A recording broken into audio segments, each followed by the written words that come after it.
Hey, how you doing? It's Buzz out on the deck, enjoying this amazingly beautiful late October day.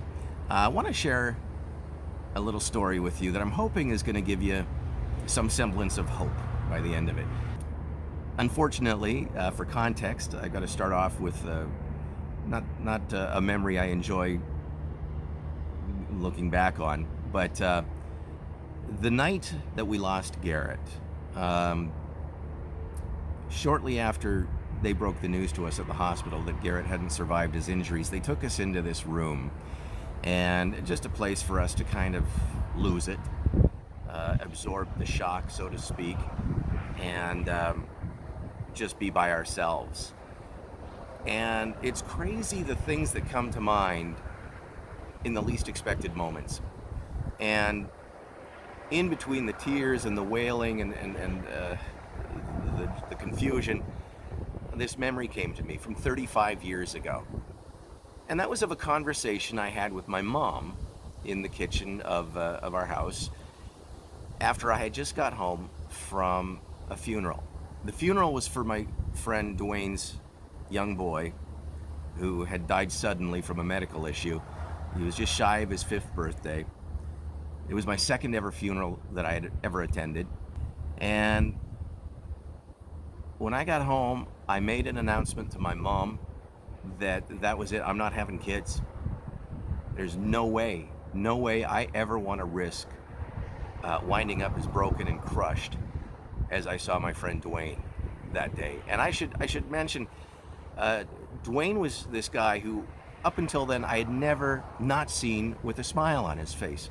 Always full of energy, always Mr. Positive. You know, I was impressed with him because he had his pilot's license when he was 16. Took me flying a couple of times, and never in a million years did I ever think I could see Dwayne in that kind of a state.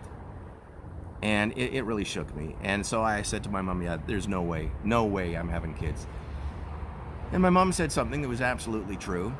She said, you can't go through life, basing decisions on the what ifs and fear.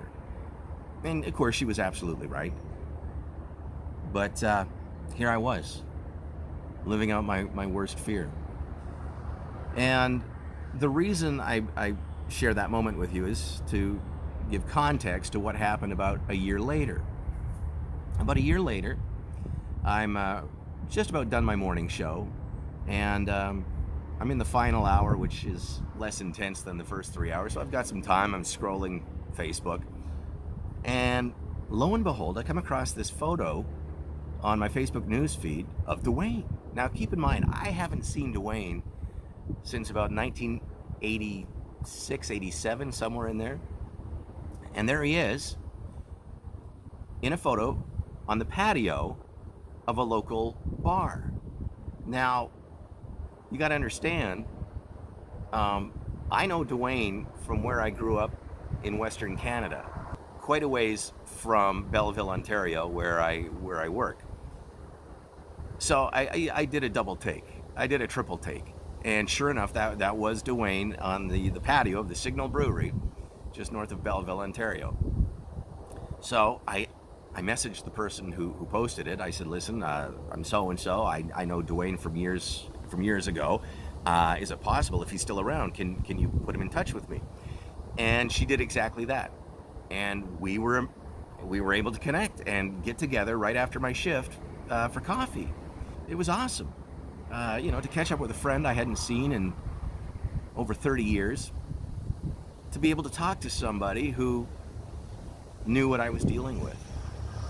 And I can't remember who broached the subject, but he said to me, those waves of grief, they do start to get farther and farther apart.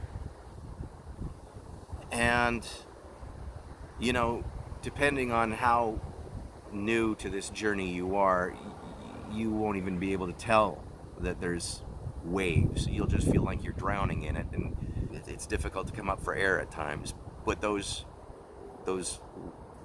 waves of grief become less and less frequent. And for me, that was like somebody throwing me a lifesaver. It gave me hope that I will have a chance to breathe again in between those waves. You know, it was not only great to catch up with Dwayne, it turns out his in-laws live in Belleville. So I've been able to get together with him since then. As a matter of fact, we vacationed together earlier this year, just a couple months before this pandemic hit. We were able to spend a week together in Costa Rica, and we did a lot of boogie boarding out in the water, and we'd stand there waiting at times for a few minutes for that perfect wave, and I couldn't help but think back to our conversation about those waves of grief. And the thing about waves, in between them, life can be okay.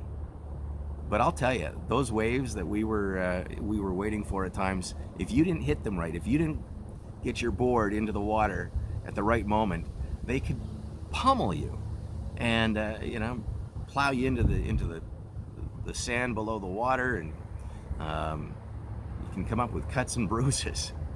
And I thought that's a lot like those waves of grief. In between those waves, you start to function.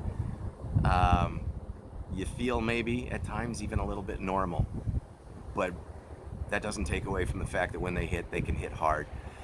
But let me encourage you that it is absolutely true what he said. I'm experiencing it myself gradually, but surely those waves start to get less and less frequent, and the space and the time in between them gets longer and longer. So ride those waves out, enjoy that time between them, and keep moving forward.